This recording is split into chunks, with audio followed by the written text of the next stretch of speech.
Alright, dito na tayo ngayon sa Camias Road. Lapit na tayo sa Orion. So itatanong ko muna kung ipari-fiber pa ba to or okay pa naman kasi langanin na yung oras, medyo hapon na eh. Nauubos yung oras ko dito sa sa wala na, wala namang kakwenta-kwenta sana, pero para sa akin kasi syempre gamit din kasi to eh, naalagaan natin eh. Gusto natin maayos yung maayos yung motor natin.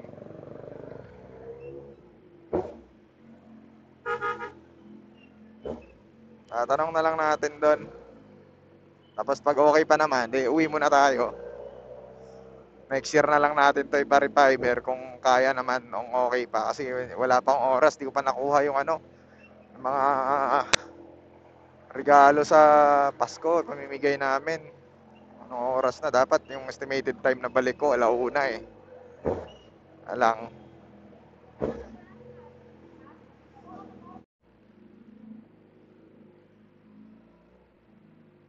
Yun. Orion. Phew.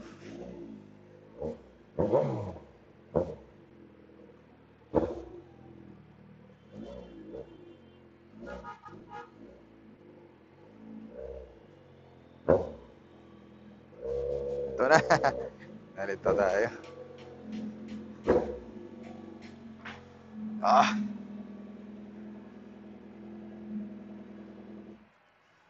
Yes, sir. Paano sana ako? Papa-refiber. Pero okay pa ba yan? Tingin mo? Wala pang taon to eh. Wala pang taon. Wala pa, check mo. Kung okay pa ba or... Ha? Ubus na, no? Sunog na, no? Ang meron lang dito. Oo nga. Saglit lang naman yan, no? Kasi wala naman ang kakalkalin dyan eh. Ito lang, no? Magkano magastos dyan? Refiber nyo? Naligaw ako, lumagpas ako dun ah. Parang mali na to ah. Sige. Ayun, wala na daw, hindi na kaya.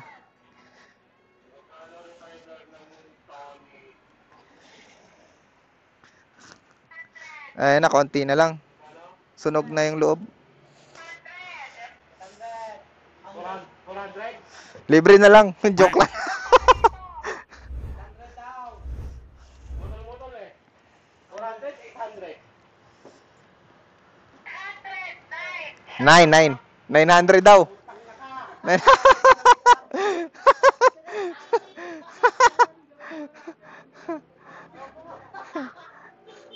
Makakamalulog ka ako sa daan. Inaantay kong sasabihin libre.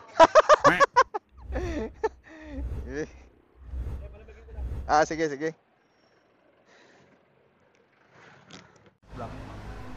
Ayan, kung mapapansin mo. Oh, ini-estimate na ni Kuya kung saan niya ilalagay. Pero parang may napansin ako na parang simiduda siya sa gawa niya eh. Kaya tatanggalin niya yan, nuhulbutin niya yan, labnot dalaibot. Ayan. Oh, inulit niya yan, pero magaling talaga yan. Siya yung gumawa ng ng pipe ko. Siya yung nag-cut ng tambocho ko. Ayan oh. Hulbot niya na yung tela dyan. Tapos iwanan niya yan. O ayan. Iniwanan niya. O. Sumama pa yung plastic.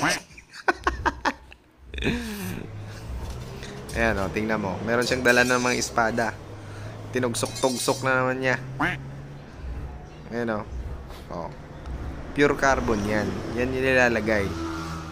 Suksok niya yan dyan. Ayan o. Ganyan lang pala mag-refiber ng pipe. So kagandahan dito, pag nag-refiber kayo, mura lang. Nasa 900 pesos lang. Yan. Tapos saglit lang nilang gawin yun. Babalik ulit yung ganda ng tunog ng motor mo. Ayan o. Oh. Tutugsok-tugsokin niya lang yan ng ganyan. Oh. Yan.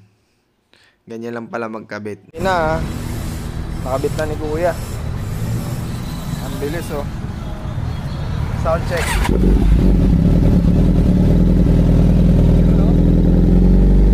Orion D-Max.